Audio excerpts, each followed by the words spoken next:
Her grocery list survived longer than most marriages. One index card, handwritten in pencil, found tucked inside a recipe box after Ruth Henderson died in Columbus, Ohio in 2009. 23 items, family of 5, 1 week. Her granddaughter took a photo of it on her phone, and later that night she opened her grocery app. 67 items, 2 people, the following week, and sat with that for a while. I sat with it too. What Ruth Henderson did for 65 years wasn't a diet. It wasn't a lifestyle. Nobody called it clean eating or mindful consumption or intuitive anything. It was just Tuesday. And the reason it worked, the reason she wore the same Sunday dress for 25 years without altering the waist, isn't that she had willpower the rest of us were born without. It's that she lived in a food environment that hadn't yet been specifically engineered to make her fail. Here are 15 things Ruth Henderson did that kept her thin. She did all of them for free. Every single one has since been replaced by an industry that first had to manufacture the problem before it could sell the solution. Number 1, 3 meals. No negotiations. The noon whistle at the Buckeye Steel plant carried 6 blocks. Ruth didn't need a watch. Breakfast at 7, lunch at noon, dinner at 6. Between them, nothing. Not willpower. The concept of willpower as a dietary tool hadn't been invented yet because there was nothing to resist. The window between meals wasn't called a fast. It wasn't called anything. It was called the morning. A 2024 systematic review in JAMA Network Open analyzed multiple clinical trials on meal timing. The finding? Consistent time-restricted eating sustained over 12 weeks moderately reduced body weight, BMI, and waist circumference, without any restriction on what was eaten. The body processes food differently when it knows when to expect it. Ruth's schedule was that rhythm, held for 50 years without ever reading a paper about it. Metrical, the first mass-market meal replacement, launched in 1959, a chalky 225-calorie liquid in a can meant to replace an actual meal. Time magazine wrote in 1960 that no diet fad had ever taken America so overwhelmingly. The meal replacement industry is now $16 billion per year. It replaced something that cost nothing and required nothing, except a clock. Number 2, breakfast was not optional. Tuesday morning, 1959. 2 eggs cracked into a cast-iron pan already holding butter. Toast from the bread she baked Sunday. Coffee, black. 20 cents total. She held until noon. Not because she was disciplined, because the breakfast held her. The American Journal of Clinical Nutrition has run this test multiple times now. Whole food protein from eggs produces satiety responses that processed alternatives do not. The protein composition matters. The fat matrix matters. The thermal effect of the food matters. None of this was in Ruth's vocabulary. She just knew the eggs lasted. The breakfast-on-the-go market is now $35 billion. It is built almost entirely on the gap created when people stopped eating breakfast and needed something, a bar, a shake, a pouch, to compensate. Ruth's 20-cent breakfast was replaced by a $4.99 protein bar containing 23 ingredients, 17 of which she would not have recognized as food. The bar produces a blood sugar spike and a hunger return by 10:30. That's not an accident. That's the product working correctly. Number 3. The kitchen closed between meals. No sign posted, no rule discussed at the dinner table. The kitchen between meals was simply not a place you went. You ate. The kitchen cleaned up. The kitchen waited for the next meal. That was the understanding. It held without enforcement. Doritos arrived in 1966, Pringles in 1968. Before them, the The snack food category as a commercial entity did not exist in any meaningful form. There were crackers, there was fruit. There was cheese you cut yourself, which requires a knife and effort and a plate, all of which create a small but real friction that processed snacks specifically engineered to eliminate. The engineers at Frito-Lay know what the bliss point is, the precise ratio of salt, fat, and carbohydrate that produces a craving loop. They know the texture should dissolve just fast enough that the brain doesn't register fullness. This is not a conspiracy theory. It is product development documentation. The United States snack food market is $51 billion annually. It did not grow because Americans became hungry between meals. It grew by first creating the hunger and then selling the product to address it. Ruth never had the product. She never had the hunger either. The kitchen stayed closed. The waste stayed where it was. Number 4. Coffee was 2 calories. The percolator went on at 6:45. Ceramic mug from the cupboard, the one with the chip on the handle. 15 minutes including cleanup. Black, 2 calories. Done. Some mornings, with a splash of Rio cream from the glass bottle the milkman left. Maybe 25 calories. Still. Done. Starbucks opened its first location in 1971 in Seattle, selling whole beans. The drink operation expanded through the 1980s and 90s, which is when American coffee transformed from a vehicle for caffeine into a vehicle for margin. A venti Java chip frappuccino with whipped cream. 560 calories. More than a complete 1960s lunch. The soup, the sandwich, the glass of milk. More than Ruth ate at noon on a Tuesday, sitting at the kitchen table with 4 children and a husband. Coffee drink is the category name. Coffee is in the name. Coffee has 2 calories. The category has 300 to 600. The global coffee shop market is $54 billion, and the critical insight that built it is simple. You cannot build $54 billion on 2 calories. You need to transform what the product is while keeping the name familiar. They kept the word coffee. They changed everything else. 2 calories cannot support a growth strategy, so the drink grew. The drink grew. Number 5. The plates told the truth.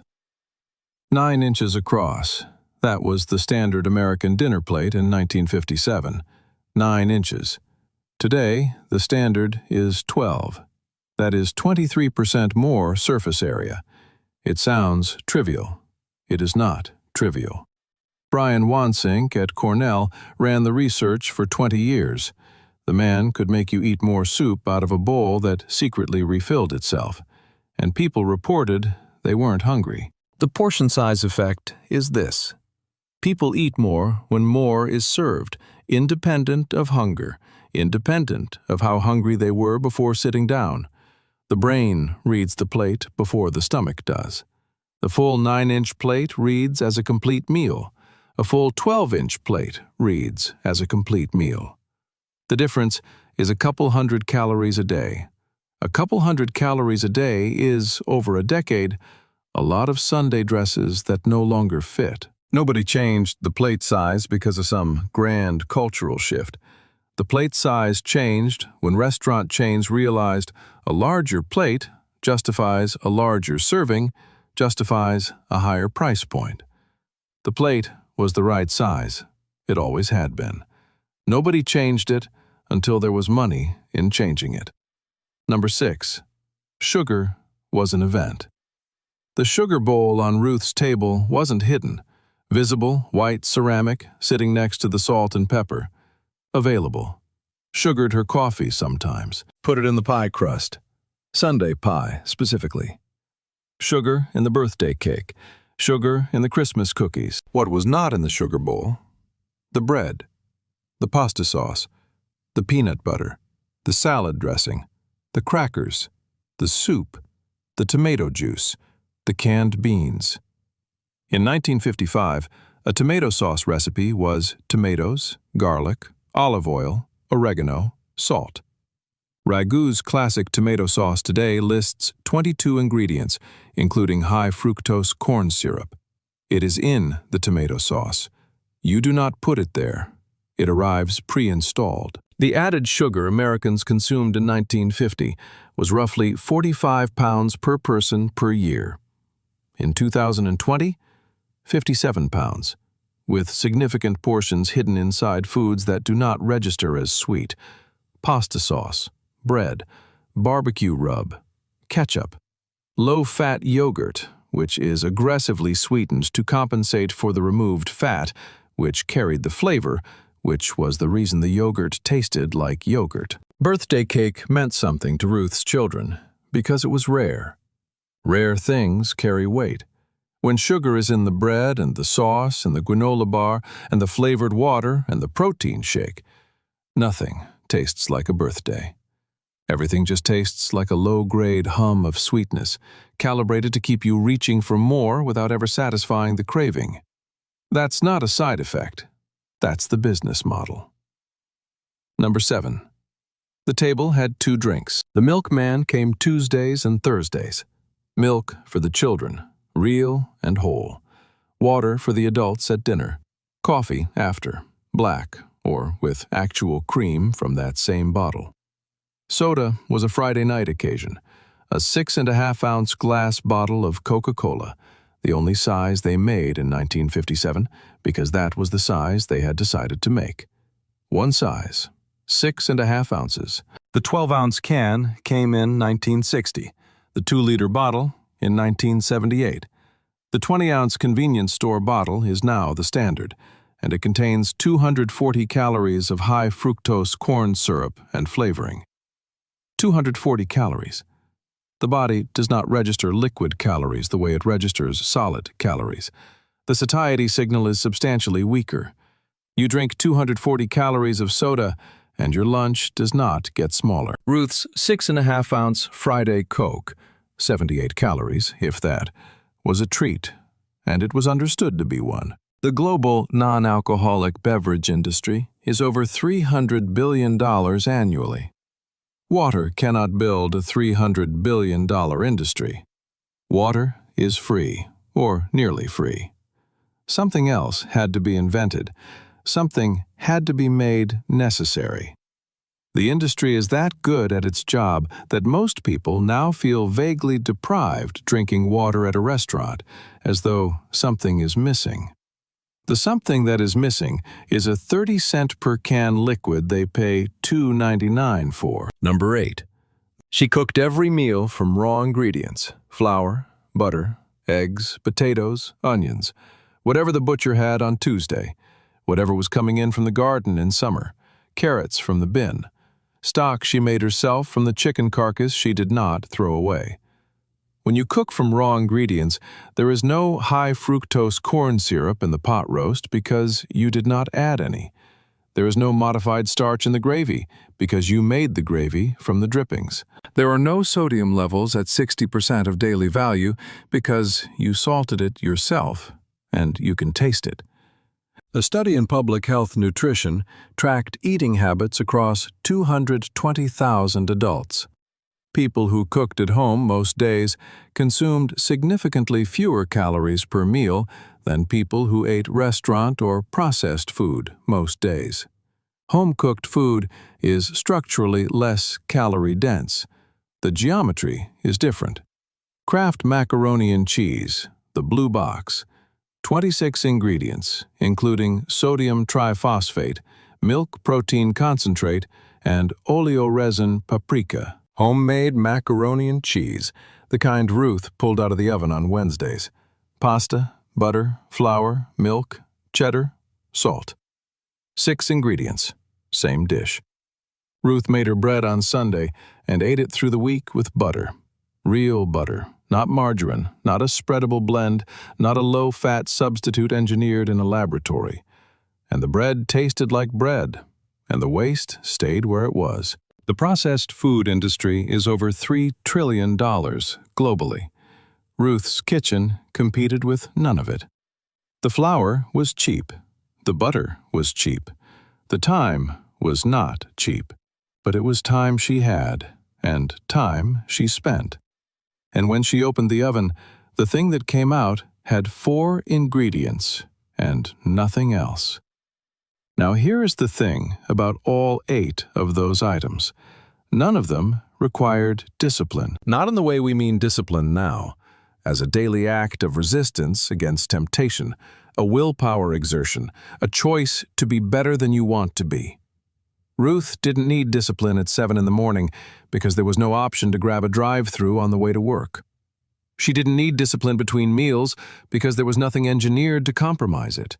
The kitchen closed because the kitchen had always closed. The plate was 9 inches because the plate had always been 9 inches. What changed between 1957 and 2024 was not human willpower. Human willpower is roughly constant across generations. The brain didn't rewire itself between 1970 and 2010. What changed was the environment those brains were dropped into. The food industry spent 70 years and billions of dollars specifically engineering the gap between what your body needs and what you reach for. Then it built a second industry to sell you solutions to the problem the first industry created. Ruth didn't beat the system. She lived before the system existed. That's different. That matters. Number 9. The refrigerator enforced discipline. 8 to 12 cubic feet in 1955. That was the standard American refrigerator. The standard today is 18 to 22 cubic feet. Capacity roughly doubled in 60 years. This sounds like progress. In some ways, it is. In one specific way, it is not. A 1950s refrigerator could not hold a week's worth of food for 5 people. It held what you would eat in 2 days. So Ruth shopped every other day or every third day. Every other day meant the food was fresh. Fresh meant real ingredients, nothing processed enough to last a week. You could not stockpile 2 bags of snack food in a refrigerator that was already full of milk and eggs and last night's leftovers wrapped in wax paper. You could not stockpile because there was no room. There was no room because the refrigerator was built before the snack food existed that would fill it. The large refrigerator arrived around the same time the large house arrived, the 1960s and 70s, as square footage per person climbed. More space, more capacity, more room for everything, including the things that came in bags and boxes and didn't need to be there, but were there because there was room. Ruth's refrigerator was small. The constraint was invisible, but real. The math was simple. The math stopped working when the box got bigger. Number 10. She walked to everything. The butcher was 4 blocks east, the baker 3 blocks west, the produce stand, a man named Kowalski, who came on Wednesdays with whatever he had from his land outside Worthington, was on the corner of 3rd and Main. Church was 6 blocks north. Arms full on the way home. No car for errands, not in the morning, not during the week. The first McDonald's drive-thru opened on January 24, 1975, in Sierra Vista, Arizona, near Fort Huachuca Army Base, because soldiers couldn't leave their vehicles in uniform during the lunch hour. Before 1975, eating at a fast food restaurant required going inside, finding a seat, and sitting down. That is a 20-minute commitment minimum. It changes the decision calculus. It changes how often you make the decision. The fitness industry in the United States is $35 billion annually. It sells movement. It sells the physical activity that was structural in Ruth's life, built into the errands, built into getting to the grocery store, built into carrying the groceries home. You cannot sell Ruth a Peloton. She has no problem a Peloton solves. The problem the Peloton solves was created when everything moved inside and nothing required her legs anymore. The fitness industry sells back the movement that was first removed.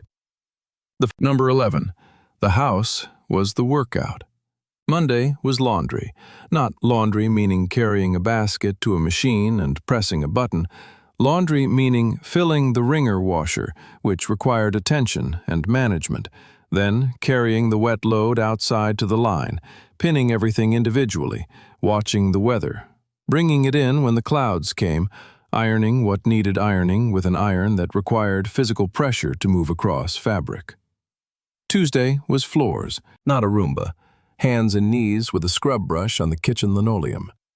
Rugs got carried to the back porch and beaten with a wooden paddle until the dust was out. Dr. James Levine at the Mayo Clinic coined NEAT in 1999. Non-exercise activity thermogenesis. The finding? Daily caloric expenditure from non-exercise movement, fidgeting, posture changes, walking around the house, carrying things, varies between individuals by up to 2,000 calories per day. 2,000. Not from the gym, from living. From the way some people have physically active lives and some people sit, and the difference between those two lives is enormous even when neither person exercises. Ruth burned those calories. She burned them before anyone invented the gym membership she would have needed to replace them. The gym exists because the house stopped requiring the work.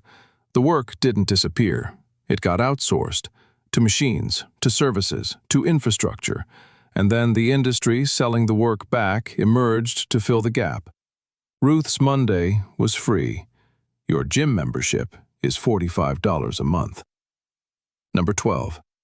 Nobody ate in the car. The 1957 Chevrolet Bel Air did not have cup holders. Neither did the Ford Fairlane, the Plymouth Fury, or any standard American automobile manufactured before the late 1970s. Cup holders became a standard feature when Chrysler added them to the minivan in 1983. Before that, eating in a car meant balancing food on your lap while managing a steering wheel. Awkward, messy, socially odd. Eating was an indoor activity with a table. The drive-through window made eating in a car normal. The cup holder made drinking in a car normal. The center console became a dining surface. The dashboard meal became culturally acceptable and then culturally standard. By 2010, a significant portion of American caloric intake was consumed while operating a vehicle, which is among the worst possible eating conditions for satiety signaling. You are distracted. You are not seated properly. You are eating too fast, and the meal has no clear end point because you keep driving and the bag is still there. Ruth ate seated, at a table, with a beginning and an end. She did not eat in the Bel Air because the Bel Air did not invite it. The engineering of the vehicle did not accommodate the behavior, so the behavior did not happen. Not willpower, not discipline, structural impossibility. When the cup holder arrived, the behavior arrived with it. When I started researching this, I expected willpower. That is the story we tell about the 50s. Stoic generation, disciplined, self-denying. That's not what the timeline shows. The timeline shows that the habits attributed to their character were actually products of their infrastructure. When the infrastructure changed, the habits changed. Not because the people got weaker, because the system that had passively supported those habits was replaced by a system specifically designed to undermine them. The willpower narrative is useful to the food industry. If your weight is a character failing, the industry bears no responsibility. If your weight is a structural consequence of an engineered environment, the industry has a great deal to answer for. The narrative they prefer is the one where you need more discipline, more supplements, more apps, more products. The character failing is a product category. Your failure is their revenue. Number 13. Dinner meant sitting down. Not sitting down as in finding a surface. Sitting down as in the table, the 4 chairs, everyone present, no television, or, in the early years, none in the household, and later only after the table was cleared and the dishes washed. Eating was a social event. It had a beginning, a middle, and an end. You knew when it was over because people got up. Research on eating pace and satiety. The gut's fullness signal takes roughly 20 minutes to reach the brain at meaningful strength. A meal eaten in 8 minutes bypasses the signal almost entirely. A meal eaten over 25 minutes, with conversation, allows the signal to arrive before the plate is emptied. Ruth's dinners took 25 to 35 minutes, because conversation takes time, and 4 children at the table is not a fast experience. The meal had a boundary. The boundary did the work. Nobody invented a better appetite regulation system. They invented ways to eat faster, standing up, in cars, out of bags, without the conversation and the table and the ending. And then they invented the products to sell you when the faster eating produced results different from what sitting at a table produced. Number 14. Leftovers were tomorrow's lunch. The Sunday roast became Monday's sandwiches. Monday's sandwiches became Tuesday's soup, with whatever was left on the bones. The covered dish sat in the icebox, and it was understood to be tomorrow's meal. Nothing wasted, because waste was a budget failure, not an ethical position. Budget was the enforcement mechanism. The portion planning happened automatically. You cooked what would feed today and tomorrow. You did not cook what would fill the 12-inch plate and then go back for more because there was a surplus. There was no surplus. You cooked for the family. The family ate it. The dish went into the icebox. Tomorrow. Sandwich. This also meant the refrigerator at night contained tomorrow's lunch. Not a drawer full of snack foods, not a shelf of beverages, not leftovers from 3 different restaurants stacked in takeout containers. Tomorrow's lunch. You did not raid the refrigerator at 10:30 at night because there was nothing to raid. The pot roast was for tomorrow. The pie was for Sunday.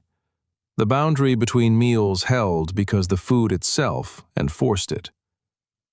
Number 15. The butter was real. Every day of Ruth Henderson's adult life, she cooked with butter, lard, whole milk, heavy cream. These were the fats in her kitchen. She did not think about them as fats. They were ingredients.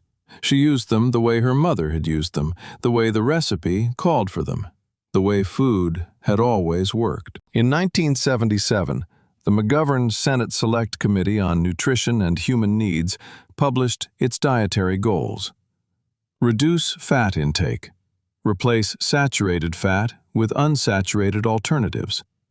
The intentions were genuine. Heart disease data from a study that turned out to have significant methodological problems, a political moment, a committee that wanted to do something useful. The recommendation landed in a food industry that immediately understood the commercial implications. Fat carries flavor. You remove fat from a product, the product tastes like cardboard. The solution? Replace fat with sugar and modified starches, which are cheap and shelf-stable and create their own demand. Low-fat yogurt, low-fat salad dressing, low-fat cookies. Every one of them contains more sugar than the full-fat version they replaced. The label says low-fat. The sugar content is not on the front panel. The obesity rate in the United States in 1976 was 15%. By 2008, 34%. The generation that threw away the butter got fatter. The generation that ate the butter every day, Ruth's generation, did not. This is not a coincidence. It is a natural experiment that ran for 30 years across the entire American population. The low-fat and diet food industry is now over $250 billion globally. It was built on a recommendation that told Ruth Henderson's granddaughter to throw away the butter. Her granddaughter threw away the butter. She replaced it with a low-fat spread that contains partially hydrogenated soybean oil, water, and salt, and which did not exist as a product until after the recommendation gave it a market. Ruth's butter cost 30 cents a pound and contained 1 ingredient. The replacement costs more, contains 12 ingredients, and the women who made the switch did not, as a generation, get thinner. The butter was always fine. The butter had been fine for centuries. The butter did not require a $250 billion industry to manage its consequences, because it did not produce consequences that required management. What replaced the butter produced the consequences. Then it sold the solutions. Ruth Henderson died in Columbus in 2009. She was 73. Her granddaughter, cleaning out the house, found the recipe box on the kitchen counter. Wood, painted white, the lid slightly warped from decades of steam and handling. Inside, 4x6 index cards with recipes in Ruth's handwriting. Her chicken and dumplings, the Christmas sugar cookie recipe, the apple pie she made every October when the Ohio apples came in, and the grocery list. One index card, penciled in 2 columns, 23 items: flour, butter, eggs, milk, chicken thighs, potatoes, carrots, onions, coffee, cheddar, bread yeast, pork shoulder. 1 week of food, family of 5. Her granddaughter, Emily, 28, living in Columbus with her partner, opened her grocery app that night. 67 items, 2 people. The following week, she put Ruth's card on the refrigerator with a magnet from the Grand Canyon. Didn't change anything that week, but she thought about it on Tuesday at noon, reaching for a protein bar from her desk drawer, the kind that costs $4.99 and contains 23 ingredients, 17 of which Ruth Henderson had never heard of, 3 of which are various forms of sugar under different names, and which would produce a hunger return by 2:30 that would send her to the vending machine for something to close the loop. The 10 habits Ruth carried her entire adult life cost less combined in $1960 than a bag of chips costs today.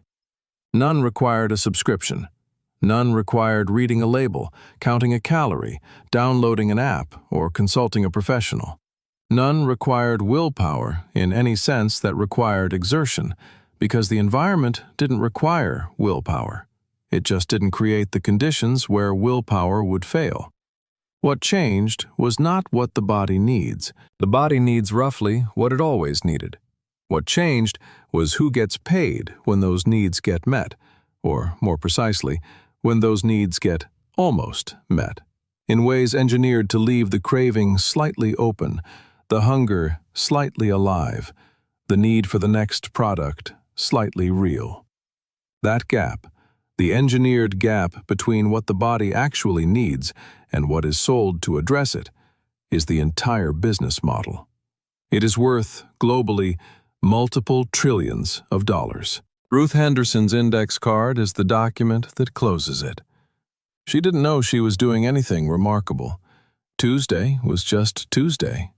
Breakfast was just breakfast. The butter was just the butter.